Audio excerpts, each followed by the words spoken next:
आज हम बनाते हैं सूजी के गुलाब जामुन। ये गुलाब जामुन खा के ना आप मावे वाले गुलाब जामुन खाना भूल जाएंगे, तो जरूर एक बार ट्राई करें। तो सबसे पहले चाशनी तैयार करेंगे। 2 कप चीनी, 2 कप पानी डालेंगे, इलायची डालेंगे, 10 मिनट तक पका लेंगे। अब एक कढ़ाई में 1 कप सूजी में घी में भून लेंगे। फिर 2 कप दूध डालकर गाढ़ा कर लेंगे।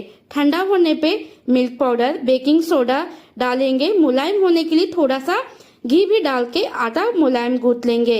इस आटे से छोटे छोटे गोले बनाएंगे। धीमी आंच पर गोल्डन कलर आने तक फ्राई कर लेंगे। तले हुए गुलाब जामुन के गरम चाशनी में डालेंगे। 2 घंटे के लिए भीगने देंगे।